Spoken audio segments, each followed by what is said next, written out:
So another video on Red Bull today, but no, not an F1 video either. We were talking about Red Bull Racing Team, a NASCAR team founded in 2006 by the Austrian energy drink company Red Bull. The team announced that they would be one of the first teams to join new Japanese automaker Toyota as they entered the NASCAR Cup Series in 2007.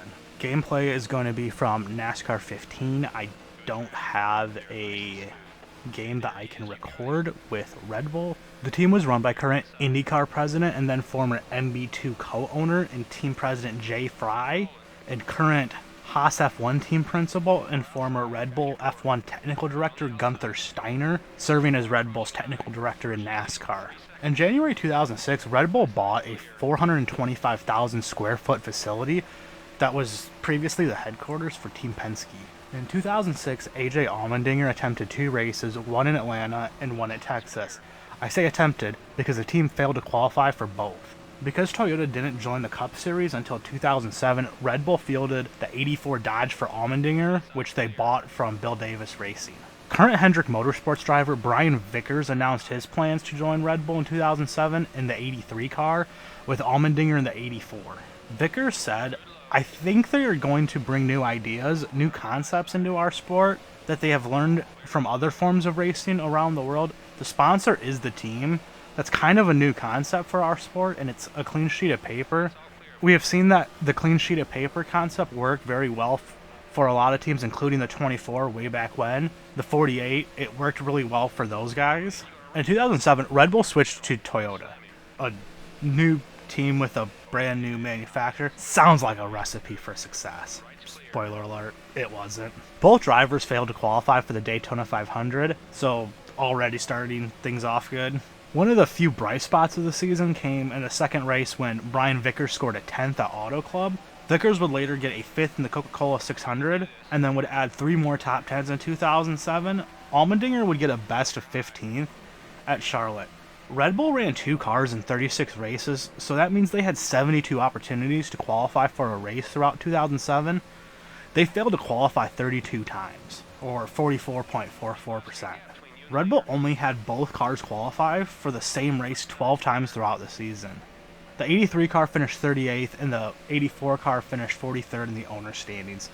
This meant that for the first 5 races of 2008, both cars would have to qualify on time, which was definitely an issue in 2007. And if qualifying got rained out, neither car would make the field.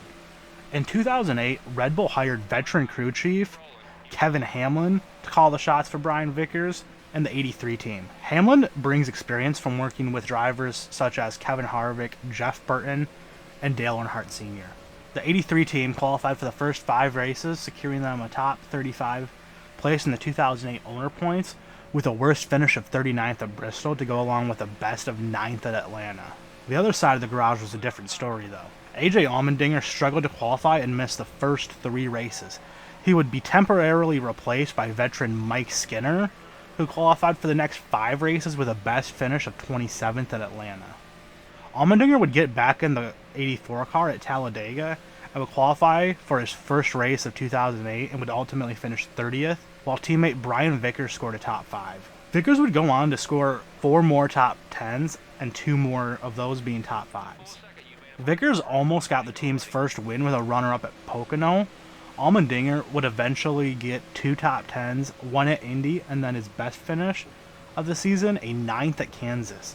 Kansas would be Allmendinger's final race with Red Bull. He would once again be replaced with Mike Skinner, who piloted the 84 car for 2 races to a best of 31st, before being replaced with former Red Bull F1 development driver and Red Bull's current NASCAR development driver, Scott Speed, who had been racing in ARCA. Speed picked up a best of 16th at Homestead in his 5 races with Red Bull in 2008. Red Bull would finish 2008 20th in the owner standings with the 83 and 35th with the 84. In 2009, Brian Vickers would return to Red Bull in the 83 along with Scott Speed, who would take over the 84 car, with it being renumbered to 82. Vickers started strong, scoring 3 top 10s in the first 4 races, with a best of 5th at Atlanta. Vickers would score an 8th at Talladega, 5th at Charlotte, and an 9th at Michigan. Starting at Michigan, Vickers would gain momentum in the next 14 races. The team only finished worse than 18th once. During this time, Brian Vickers would take Red Bull to victory lane for the first time in NASCAR. He did so at the second Michigan race. Vickers would secure the final spot in the chase, but his performance would drop off as he had 5 finishes of 26 or worse in the remaining 10 races. Scott's speed continued where AJ Allmendinger left off, struggling in the second Red Bull. He only had 3 finishes inside the top 20. His best finish was 5th at Talladega. He failed to qualify for 3 races.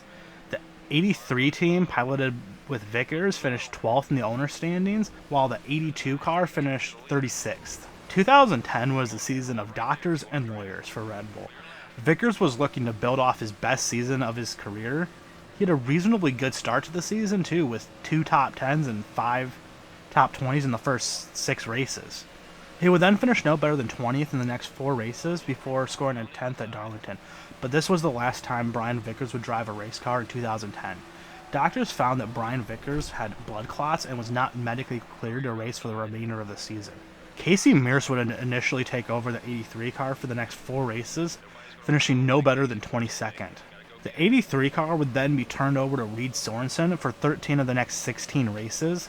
Sorensen finished a high of 8th at Daytona, while also picking up 4 more top 20 finishes.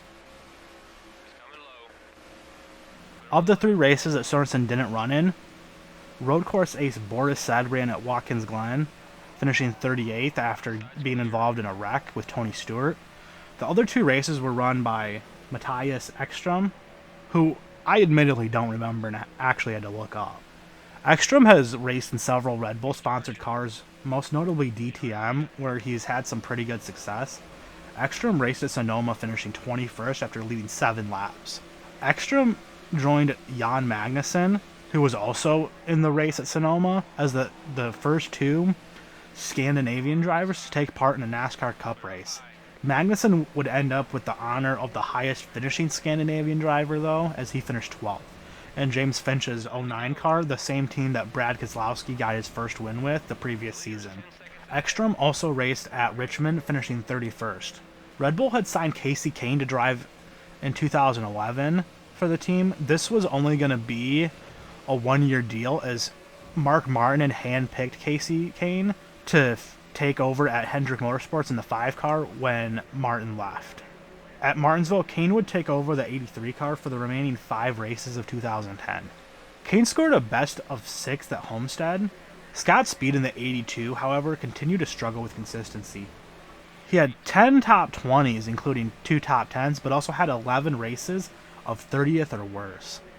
Scott Speed was released at the end of the season. This was an issue for the longtime Red Bull driver, as Speed was still under contract and was told he would be given 3 more years. 2010 was the first season that both Red Bulls qualified for every race. Speed had this to say, quote, "They can't say, we'll give you 3 more years, and then at the end of the season say, just kidding. They think they have a way of getting out of my contract. I think they're crazy," end quote. This would not be the first contract that Red Bull terminated with Scott Speed. In 2007, he was replaced at Toro Rosso mid-season with future 4-time F1 world champion Sebastian Vettel. Speed said he never worked with the Toro Rosso team bosses again. He would return to America to start his stock car career racing in a Red Bull-sponsored ARCA car.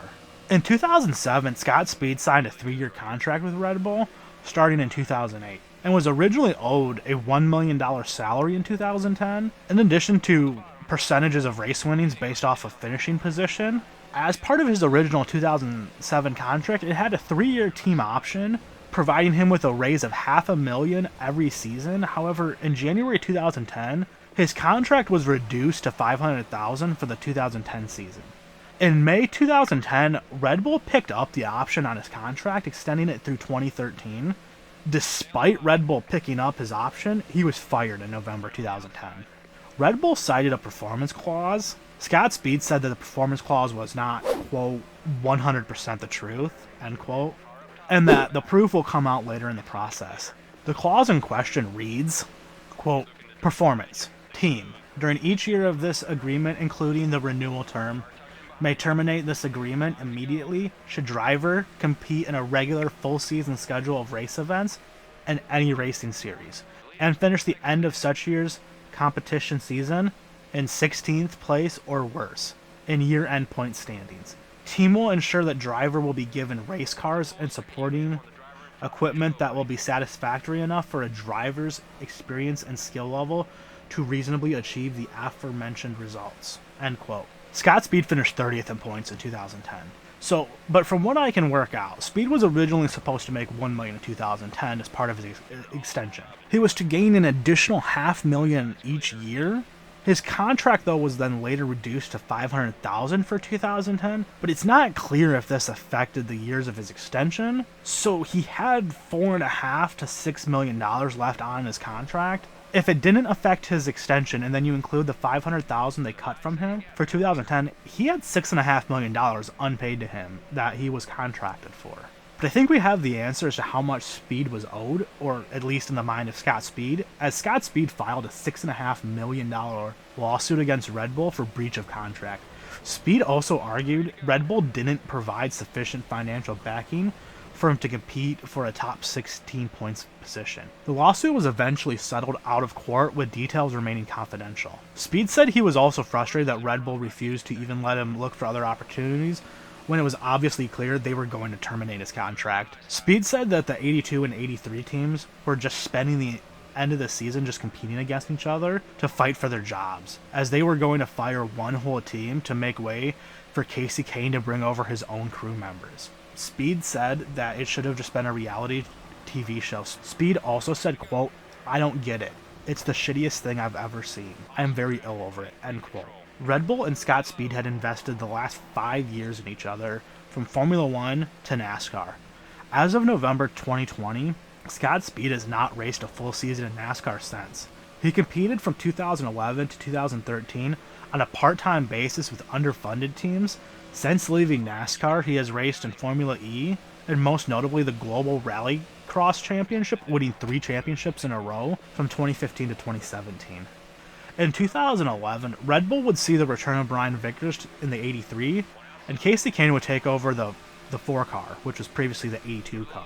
Kahne would get 3 top 10s in the first 3 races, but then struggle for the next 3 before scoring 2 consecutive top 5s. Kahne got hot in the last 10 races. He only finished outside the top 10 once. He even scored the team's second win at Phoenix in the second to last race. Kahne had 15 top 10s and 8 top 5s to go along with 1 win. Brian Vickers returned to the 83 car, and at times was fast, but Red Bull continued to struggle to find consistency. Vickers had 7 top 10s, with 3 being top 5s, but also had 16 finishes of 21st or worse. The 4 car finished 14th in the owner standings, and the 83 car finished 25th. In June 2011, it was reported that Red Bull was considering leaving NASCAR due to subpar results and struggling to meet their marketing goals with the team. On December 8th, 2011, the team officially closed and sold all equipment and owners' points to Ron Devine to form BK Racing. This allowed Red Bull to put more focus on their F1 efforts, where they just won back-to-back driver and constructor championships with Sebastian Vettel. The shutdown of the team came as a surprise to those that worked closely with the team, as they were actually really close to signing Clint Boyer to drive for the team in 2012. McLaren CEO Zach Brown said, quote, "They never really had the level of success in NASCAR that I'm sure they were hoping for, and on the flip side, you have enormous success around Formula One. I'd probably say it's a combination of both. I'm not sure there was ever the same level of excitement and passion for NASCAR. Red Bull owner Dietrich Mateschitz is a winner, and he's not going to go on forever if he doesn't get the results," end quote. Here's a look at Red Bull's complete NASCAR results, but the graphic is kind of a lot, so you might want to pause the video if you want to look at it. But I'll try and break this down into simpler graphics too. Red Bull attempted a NASCAR race 364 times. They failed to qualify 40 times, racing in only 324, while failing to finish 46 times. They came away with 2 wins. They had 20 top 5s and 56 top 10s.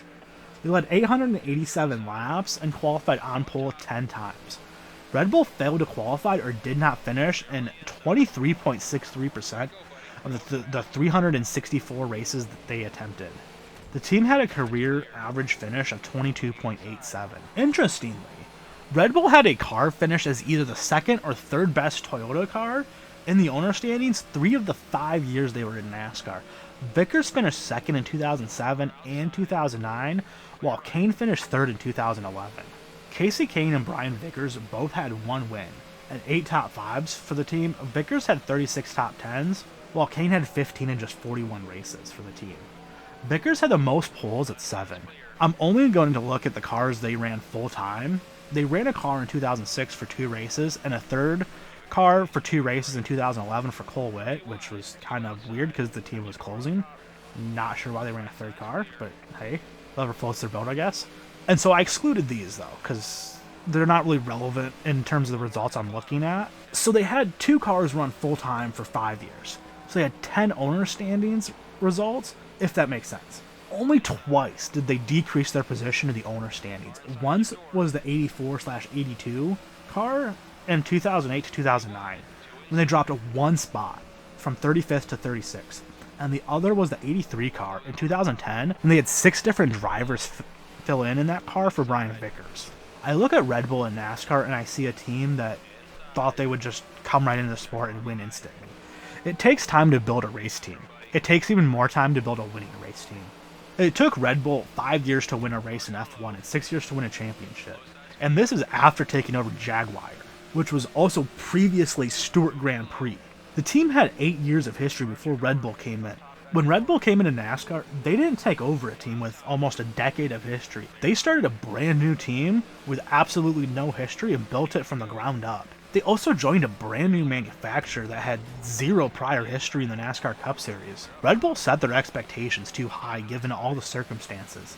When considering Red Bull only lasted 5 years in NASCAR due to poor results, I also think they really mismanaged their driver lineup. You have Brian Vickers, which is an okay choice in my opinion. He was a solid option for the team. But then AJ Allmendinger was, at the time, new to NASCAR. He came from open wheel racing, and is going to take time to get used to driving a stock car. A stock car weighs twice as much as an open wheel car, with much less downforce, and has small brakes. Just to name a few differences. They are very different types of cars, and drive very differently. Allmendinger was not going to get you wins instantly, and he didn't, and got replaced. Who'd they replace him with? Another open wheel driver, this time from F1. Again, Scott Speed does not come from a stock car driving background, and will take time to develop a driving style suited for these type of cars. He didn't win immediately, and was fired, despite just getting an extension. They had 2 former open wheel drivers that had little stock car experience, and threw them into the highest level of stock car racing and said, go win. And they didn't. They needed to develop these drivers in lower series first, or at least give them more time. Allmendinger only raced 1 full season for Red Bull. Speed had 2. Young drivers need more time, especially when coming from other disciplines of racing. And to prove my point, the only year that the second Red Bull car was better in points than the 83 was the 1 year they didn't have a driver coming straight from an open wheel car in it. And that was 2011. In 2011, Kahne finished 14th.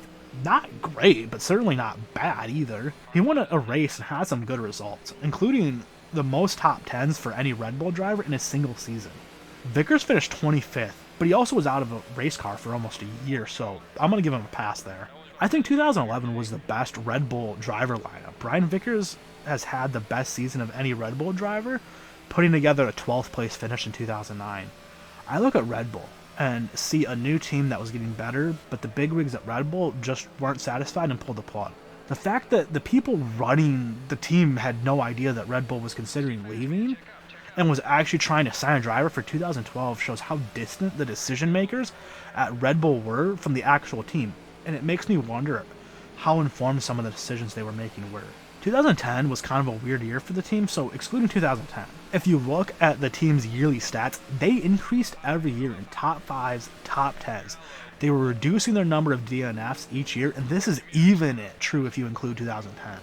This was a team that was on the right track with a proper driver lineup for the first time in 5 years, and Red Bull just said, nope, we're done. I think the only people Red Bull can blame for this team's failure is Red Bull. They failed to get the best drivers they could in their cars, and then the drivers they did get, they threw into unrealistic expectations and said, go in races even though they had no stock car experience. Red Bull just flat out had unrealistic expectations. They wanted to come straight in and win races and championships, and that doesn't happen. But to make matters worse, they joined a brand new manufacturer, which is also going to take time for them to get a hold on the sport. Red Bull was in charge of making all the important decisions, which is fair. It's their team, and they pay the bills.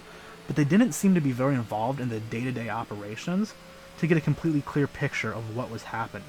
And on the flip side, the people that were running the team had the exact same problem, because Red Bull didn't share anything with them until decisions were already made.